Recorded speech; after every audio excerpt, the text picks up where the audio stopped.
All right, guys, finish off your week. We're going to do a review video here, solving linear inequalities. We did this early in the year. You did this in Algebra 2. We've been doing systems lately. Next week, we're going to do the same thing with the linear inequalities, except they're going to be systems of them. So I want to give you just a quick refresher today. Keep it light on a Friday, and make sure you're good with the linear inequalities. So when we put 2 or 3 together, you're still good to go. So I'm just going to show you 3 examples, one of each type, and hopefully you remember how to do them. The first one just says y is less than negative 3x. That's slope-intercept form. You can look at it that way, or you can look at it like it's an identity. It's been stretched negative 3, flipped, all that kind of stuff. But I think the best way is look at it. Anytime you have y by itself, it's really slope-intercept form. So I'm going to kind of go that way.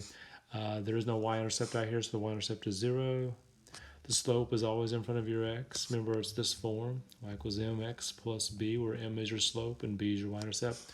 So I'm going to start at the point I have right there, go rise negative 3, run 1 to right there. Now, what you ask yourself on all these problems is is it going to be a solid line or a broken line? This time, because there's no equals with the inequality, it's going to be broken. So we're going to draw a broken line, connect the dots, right through those points. And then what you must do, you have to shade one side or the other, which means you have to pick a point not on the line. Now, if you remember when we did this before, we always tried to pick 0, 0 if we could. This time we can't pick 0, 0 because it goes through 0, 0 right there. So I'm going to pick the next best thing. I'm going to pick the point 1, 0, which is, right here. So that means I'm putting 1 in for x and 0 for y. So it would be 0 is less than negative 3 times 1. So really that says 0 is less than negative 3. And I'm asking myself, is that true? That is not true, which means that point did not work. So I'm not going to shade this side of the line. I would shade this side because that point did not work. So just pick a point not on the line, see if it works. Hopefully that's just a review for you. You remember that. Okay, a little quicker this time. This one says y is less than or equal to x plus 4.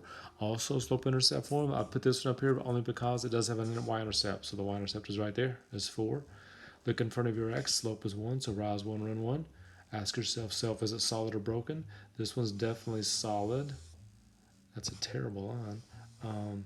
Solid because it has an equals 2 in there.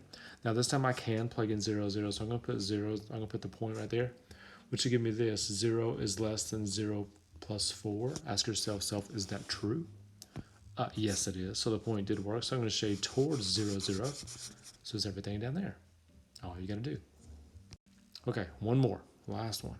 This one says 2x minus 5y is greater than 10. I put this on here because it's not in slope-intercept form, but it's standard form. I don't know if you remember when we did this, I would say cover. Basically trying to find out what the x-intercept and y-intercept is. For example, 2 goes into 10 5 times, which means my x-intercept is 5, 0. So I'm going to put a point at 5, 0. Negative 5 goes into 10 negative 2 times, so my y-intercept is 0, negative 2. So I'm going to put a point at 0, negative 2. I'm going to connect the dots, but solid or broken. This one's definitely broken because there's no equal sign with the symbol, with the inequality symbol. I'm trying here. Okay, that's not too bad.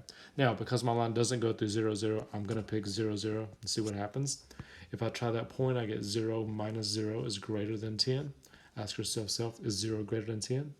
Nope. So 0, 0 does not work. So I'm not going to shade up there. I'm going to shade everything opposite where the 0, 0 is, which is down there. All right. Now, that should be really simple for you because that's a long time review. I know you did it in Algebra 2 also. Monday, what we're going to do is we're going to do systems of these, systems of inequalities where we put, 2 or 3 on the same graph. So that's what we're heading with it. Just want to give you kind of a light day on a Friday. So enjoy it. Your homework is actually a Google Doc, and it's all matching. Are you kidding me? It's just matching graphs, so it should be really quick for you. Have a good weekend, and turn it in for me, and I'll talk to you next week.